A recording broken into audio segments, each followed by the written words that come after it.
तो दोस्तों मैं हूं आपका शौक एक नई वीडियो लेके आपके सामने फिर से हाजिर हूं। आज की जो हमारी वीडियो है वो वीडियो तो दोस्तों आज मैं आप लोगों को बताने वाला हूं कि बारिश का जैसे कि टाइम आ गया है और अपनी बाइक को किस तरीके से प्रोटेक्ट करना है। तो चलो शुरू करते हैं आज की हमारी इस वीडियो को। और वीडियो में मैं बताता हूं आपको सारी की सारी चीजें कि कैसे अपनी बाइक को बारिश के टाइम पे करना है सेफ। तो चलो मिलते हैं डायरेक्ट आपसे रियल कैमरे। तो दोस्तों मैं हूं आपका शौक एक नई वीडियो लेके आपके सामने फिर से हाजिर हूँ। आज की जो हमारी वीडियो है वो वीडियो तो जैसे कि आप लोगों को पता चल गया है कि जो मौसम है वो आ गया है भाई बारिश वाला। तो बारिश के टाइम पे अपनी बाइक का किन किन चीज़ों का ध्यान रखना है, तो आज की इस वीडियो में हम लोग इसी बारे में डिस्कस करेंगे। तो मैंने दोनों ही चीज़ों का, बाइक और स्कूटी दोनों का ही मैंने जो कवर है उसको मैंने हटा दिया। तो बताएंगे कि चाहे स्कूटी हो चाहे बाइक हो, बारिश के टाइम पर सबसे ज़्यादा चीज़ें जो होती है वो होती है फिसलने वाली। अगर हम हाई स्पीड पर चलाते हैं तो बाइक वगैरह जो होती है सबसे ज़्यादा फिसलती है, और वही सेम होता है स्कूटी में। तो कैसे बचना है इन चीज़ों के बारे में इस वीडियो में आप लोगों से अच्छे तरीके से डिस्कस करते हैं कि कौन कौन से पॉइंट होते हैं। तो चलो शुरू करते हैं इस वीडियो को। तो सबसे पहले तो बात करी जाए तो देखो, अगर आप लोगों की जो बाइक है उस बाइक के अंदर सबसे मेन पॉइंट है वो होता है कि बाइक फिसलने वाली। बारिश के टाइम पे बाइक जो होती है वो सबसे ज़्यादा फिसलती है।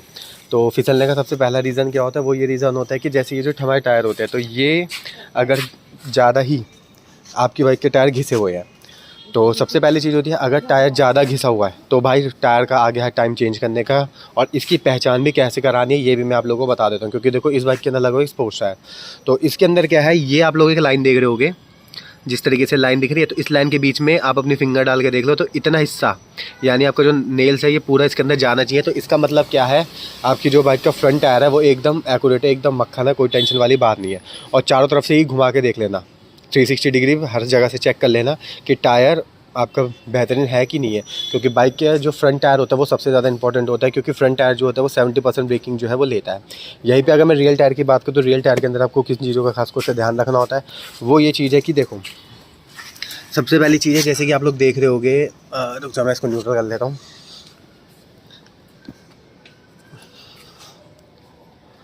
तो यहाँ पे आप लोग देख रहे होगे मैंने इसको न्यूट्रल कर लिया। तो अब इसके अंदर किन चीज़ों का, किस चीज़ का ध्यान रखना होता है, देखो जैसे ये तो एक स्पोर्ट्स टायर है, तो इसके अंदर ये जो ग्रिप है, ये जो कॉर्नर वाली ग्रिप आप देख रहे होगे, ये इधर कॉर्नर, ये जो एजेस दे रखे कंपनी ने, ठीक है, ये स्पोर्ट्स टायर के अंदर ये इनकी ग्रिपिंग होती है।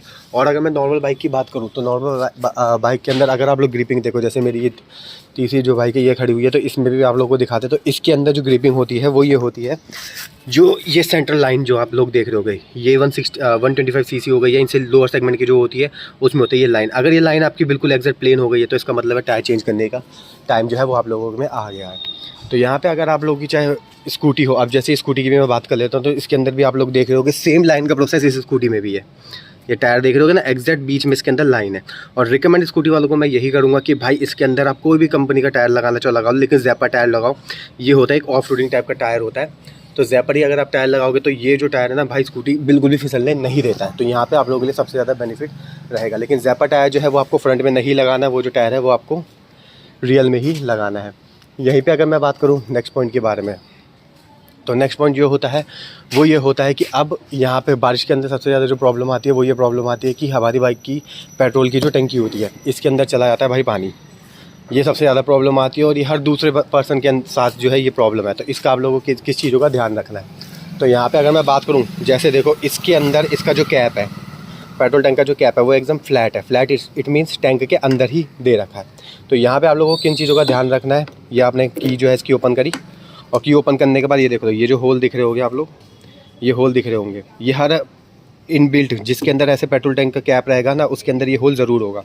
तो ये होल जो है ये आपको प्रॉपर्ली अच्छे तरीके से क्लीन करवा लेना है। चाहे तो इसके अंदर सिंपल सा इलाज है, झाड़ू की सीख ले लो, वो डाल दो भाई, आपका क्लीन हो जाएगा। और हल्का सा पेट्रोल होगा, वो थोड़ा सा पेट्रोल इसमें डाल देना, ये क्लीन हो जाएगा आपका। ये प्रॉब्लम जो है ये स्कूटी के अंदर नहीं आती। ये चीज़ भी मैं आप लोगों को पहले ही जो है वो मैं क्लियर करता हूँ, स्कूटी के अंदर ये प्रॉब्लम नहीं आती, क्योंकि स्कूटी के अंदर जो होता है पेट्रोल टैंक अंदर होता है। इट मीन्स सीट हटाएंगे तो उसके अंदर मिलेगा।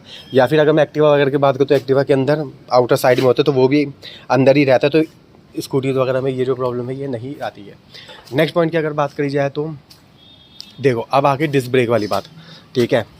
डिस्क ब्रेक में आप लोगों को किन चीज़ों का ध्यान रखना होता है। तो सबसे पहले स्कूटी की बात करी जाए तो देखो इसके अंदर डिस्क पैड लगे होते हैं, ठीक है। तो इसका ध्यान रखना होता है कि डिस्क पैड आपके जो है वो प्रॉपर्ली अच्छे तरीके से वर्क करने वाले होने चाहिए। और डिस्क के अंदर जो ऑयल होता है, जो यहाँ पे आप लोग ऑयल देख रहे होगे स्कूटी के अंदर, यहाँ पे ये रहा ब्रेक ऑयल, ये आप लोगों को अच्छे तरीके से चेक करना पड़ता है कि अगर भाई स्लिप हो गए ना तो बहुत ज़्यादा प्रॉब्लम आ जाएगी। तो यहाँ पे आप लोगों को क्या है, इसके अंदर जो डिस्क पैड लगे होते हैं, डिस्क, हाँ, तो इसके अंदर जो डिस्क पैड लगे होते हैं उन डिस्क पैड को चेक कैसे करा जाता है ये भी मैं आप लोगों को बता देता हूँ। जैसे डिस्क पैड है, इसके बीच में आप लोग देख रहे होगे गैप है, ठीक है, यहाँ पे गैप आ रखा है। ये जितना ज़्यादा पास आ जाएगा तो ना इसके अंदर जो इसका लेदर है वो ख़राब हो चुका है। यही सेम स्कूटी के अंदर होता है, यही सेम ABS की बाइक होती है उसके अंदर भी सेम यही चीज़ होती है, ठीक है। ये एक तरीके से इंडिकेटर होता है, जितना ज़्यादा पास आ गया देखो यहाँ पे कितना गैप है, डिस्क से भी कितना गैप है, तो इसका मतलब ये है कि इसका डिस्क पैड जो है वो प्रॉपर्ली अच्छे तरह से वर्क कर रहा है कि कोई भी इसके अंदर जो है वो प्रॉब्लम वगैरह नहीं है। वहीं पे अगर मैं मेन की बात करूँ तो रियल साइड में भी सेम चेक करने का यही तरीका होता है। इसके अंदर भी यहाँ पे अगर आप लोग देख रहे होगे तो ये आप लोग यहाँ पे गैप दिख रहा होगा आपको एक इधर के साइड में, ठीक है। चले खैर इसके ऊपर कवर लगा हुआ है तो इधर के साइड में गैप होगा, तो वहाँ से आप लोगों को पता चल जाएगा कि इसकी डिस्क पैड सही है या फिर ख़राब है, ठीक है। और बाकी एक आवाज़ जो है वो चलते चलते चू चू चू की आवाज़ आती है, तो वहाँ से भी आप लोग इस चीज़ का ध्यान रख लो कि भाई इसकी जो डिस्क पैड है वो आउट हो चुकी है। तो यहाँ पे आप लोगों को जो डिस्क पैड है इसको चेंज करा लेना बढ़िया तरीके से, और लोकल नहीं लगवाना। जो कंपनी ऑथराइज कंपनी है, आफ्टर मार्केट लगाना चाहो आफ्टर मार्केट लगा लो, ऑथराइज कंपनी जो अच्छे तरीके से बनाती है उसके ही लगाओ। जैसे फॉर एग्जाम्पल ASK के लगाते हैं तो उसके भी आप लोग जो है वो लगवा सकते हो। ऐसी सेम स्कूटी के अंदर होता है। और ब्रेकिंग में आप लोगों को बताता हूँ, स्कूटी के अंदर खास तौर से अगर आपकी फ्रंट में डिस्क है, रियल में ड्रम पैक है, तो पीछे वाला जो ड्रम ब्रेक है उसको थोड़ा सा हल्का रखना है, ठीक है। बिल्कुल टाइट नहीं कराना कि हल्का सा ब्रेक मारते ही भाई आपकी जो स्कूटी है वो प्रॉपर्ली रुक जाए। चाहे स्कूटी हो चाहे बाइक हो, दोनों की ही मैं बात कर रहा हूँ कि पीछे का जो ब्रेक है ना उनको थोड़ा हल्का ही रखना है, ताकि प्रॉपर्ली अगर आप तेज़ी प्रेस करो तो स्कूटी आपकी आराम से रुके। तो उससे कि आपका फिसलने के चांसेस बहुत ज़्यादा कम होंगे, क्योंकि बारिश के टाइम पर लोग चलते चलते फिसल जाते हैं, इतनी बुरी हालत हो जाती है बारिश के टाइम पे। तो इस चीज़ का ध्यान जो है वो प्रॉपर्ली आपको हर तरीके से रखना है। यहीं पे एक चीज़ की अगर और बात करी जाए तो जैसे बारिश वगैरह का टाइम आता है तो उसके टाइम पे क्या होता है, हमारी जो हेडलाइट जो है वो हमारी प्रॉपर्ली वर्क नहीं करती है। इसका भी मैं तुम लोगों को रीज़न बता देता हूँ कि प्रॉपर्ली वर्क नहीं करने का क्या रीज़न होता है, कि ऐसे क्यों होता है। तो देखो सबसे पहली चीज़ होती है, जैसे मान लो बारिश का पानी इसमें पड़ा है तो बहुत से लोग क्या करते हैं ना भाई, इसको रगड़ के साफ़ करने की कोशिश करते हैं। तो रगड़ के जो है ना वो भाई कभी भी साफ़ मत करना, एक तरीके से लाइक टैप की तरह करते हैं, हल्का सा टैप करता और ये साफ़ हो गया। तो आपको ऐसे ही सेम करना है, टैप करके ही आपको अपनी इसकी जो हेडलाइट की विजिबिलिटी है ना इसको इसको क्लीन करके रखना।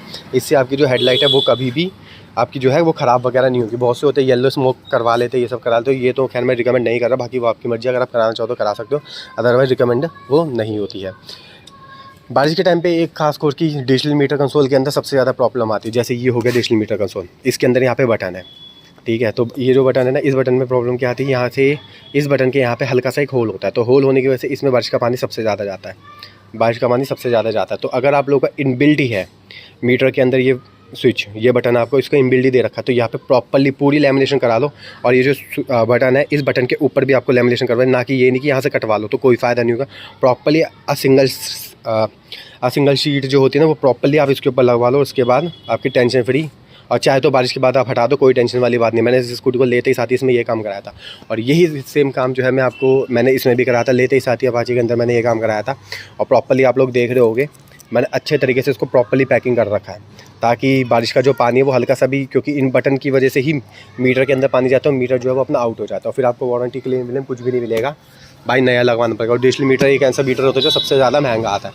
अगर मैं इस स्कूटी की मीटर कंसोल की बात करूँ तो इसका मीटर कंसोल अराउंड आप मान के चलो 7 से 8 हज़ार रुपये। और इसकी बात करो तो बात करने की जरूरत नहीं भाई, बहुत महंगा है, 23-24 हज़ार का मीटर आएगा इसका, वो भी वारंटी में पता नहीं मिले ना मिले, तो उसका भी कुछ कह नहीं सकते। नेक्स्ट अगर पॉइंट की बात करी जाए तो देखो कुछ चीज़ों का और ध्यान रखना, वो मैं आप लोगों को बता देता हूँ। सबसे पहले क्या है, जैसे ये आप लोग के देखो बारिश के टाइम आ गया है तो इसके अंदर क्या क्या चीज़ों का ध्यान रखना है। ये हो गए आपके स्विचिंग कंट्रोल, जितने भी स्विच वगैरह होते हैं इन पे जो है हर तरीके से अपने स्विच को, चाहे आपने आफ्टर मार्केट लगा रखा हो या कंपनी के थ्रू आपके स्विच लगे हुए हैं, इन स्विचेस को इस तरीके से ऑन ऑफ या हर तरीके से एक बार यूज़ करते रहो। तो इससे क्या है, आपके जो इसके अंदर कार्बन आ जाता है बारिश के टाइम पे, वो सबसे ज़्यादा प्रॉब्लम होती है। वो कार्बन क्लीन करो, क्योंकि कोई भी पार्ट होता है एक बार ही खुलता है, तो वो मेरा मानना ये है कि एक बार खुलने के बाद वो पार्ट बेकार हो जाता है। इसलिए कोई भी पार्ट अगर खुल रहा है तो हल्का फुल्का ही होता है तो उसको कराया जाता है, अदरवाइज़ मैं उसको चेंज करा। तो इस तरीके से आपको प्रॉपर्ली सारे बटन वगैरह जो होते हैं इनको अच्छे तरीके से इस तरीके से ऑन ऑफ यूज़ करके रहो, ठीक है। चाहे ये चारों इंडिकेटर हो गया, ये सारी चीज़ें जो है ना इसको ऑन करके ही चलो अपना। और आगे अब नेक्स्ट पॉइंट के अंदर ये होता है कि जो अब जैसे मान के चलो इसके अंदर ये हमारे बोल्ट वगैरह यूज़ करे गए, कंपनी ने बोल्ट वगैरह लगाए हुए हैं। जैसे ये वाला पार्ट हो गया, यहाँ पे बोल्ट है तो यहाँ पे रस्टिंग के आने के चांसेस बहुत ज़्यादा रहते हैं। इधर हो गया, ये वाला एरिया हो गया, ठीक है। अब देखो जैसे ये आफ्टर मार्केट लगा हुआ है, यहाँ पे रस्टिंग इसमें से हल्की हल्की आने लग गई। तो इसका भी मैं आप लोगों को सॉल्यूशन बताता हूँ। इसका सॉल्यूशन क्या है, हल्का सा सैंड पेपर लेके और प्रॉपरली इसको घिस दो और उसके ऊपर हल्का सा कोई भी पेंट वगैरह, या सिंपल सी भाषा में बोला नेल पेंट ले आना, एक नेल पेंट मारना इसी कलर की, सस्ते में आप लोग का जो है वो अच्छे से काम जो है वो हो जाएगा।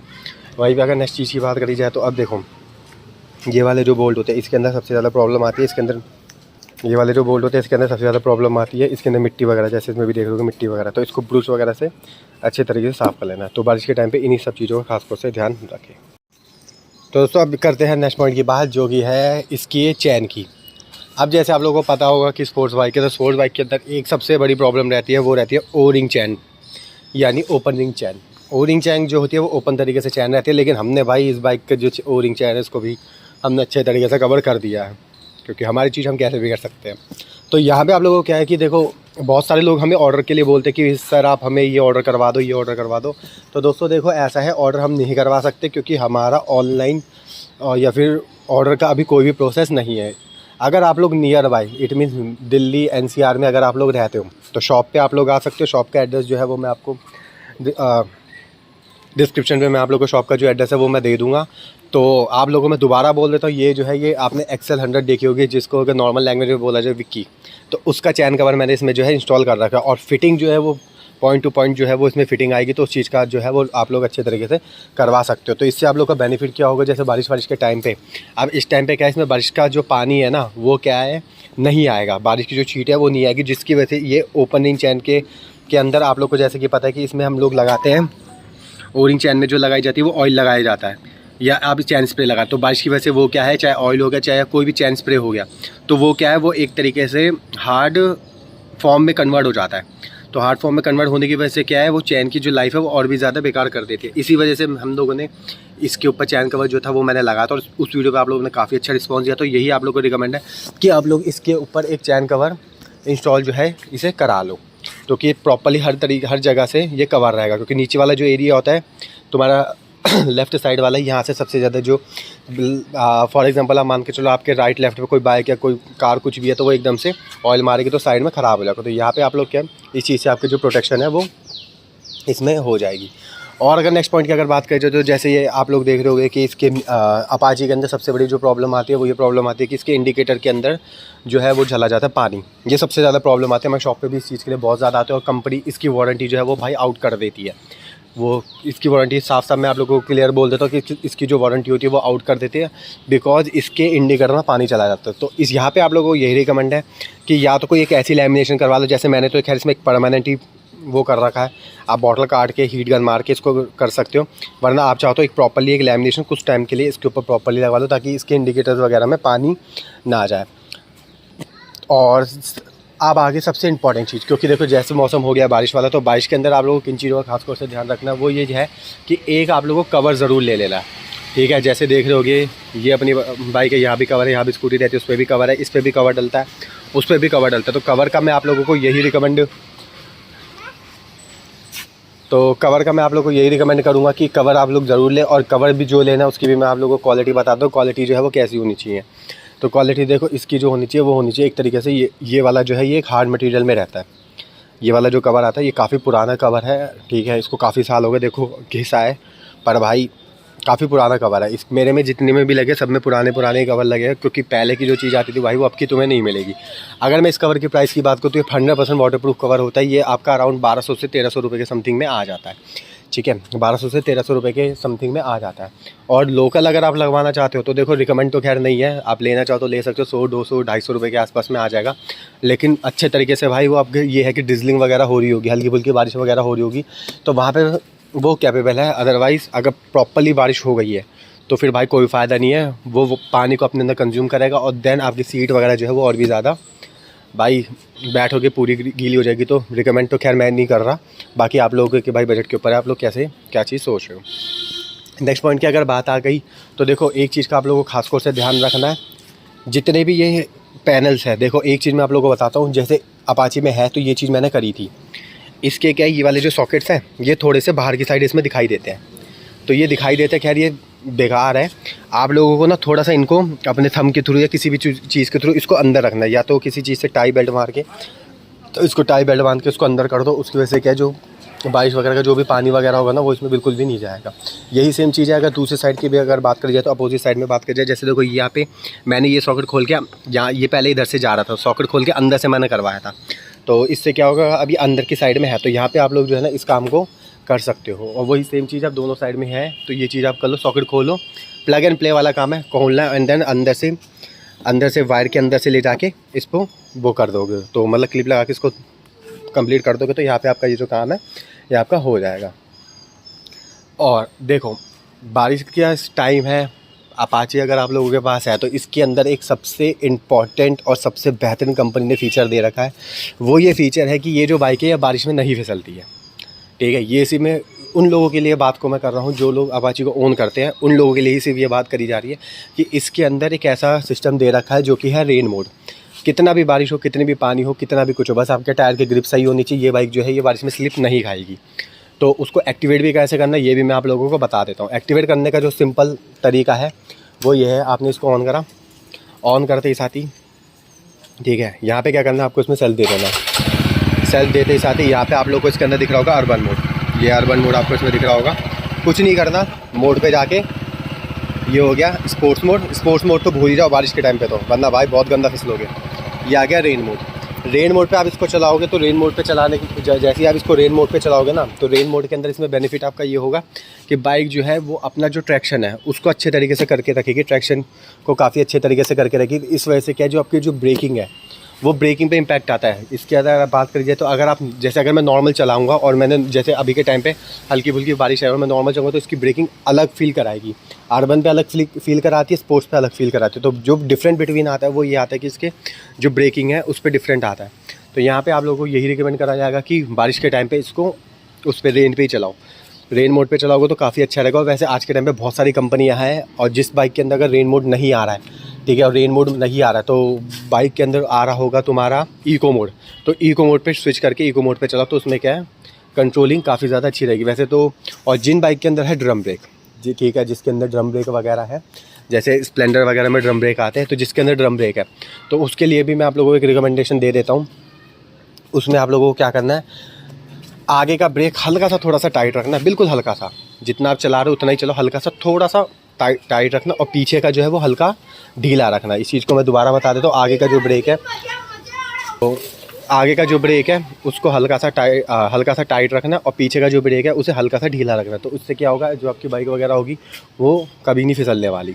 बस ये है कि पैनिक ब्रेकिंग नहीं करनी है। पैनिक ब्रेकिंग करोगे तुरंत की तुरंत फिसल जाओगे। टू व्हीलर्स में सबसे ज़्यादा इंसिडेंट होते हैं कि फिसल गए। और बाकी अगर फोर व्हीलर की बात की जाए तो उसके अंदर तो खैर ऐसा कुछ रहता नहीं है क्योंकि वो फोर व्हील कनेक्टर रहता है तो वो चारों व्हील उसके आराम से जुड़े रहते। तो ऐसी इंटरेस्टिंग वीडियोस देखने के लिए हमारे दो चैनल का सर्विस और 45 का दो चैनल को जरूर सब्सक्राइब कीजिएगा। तो ओके बाय।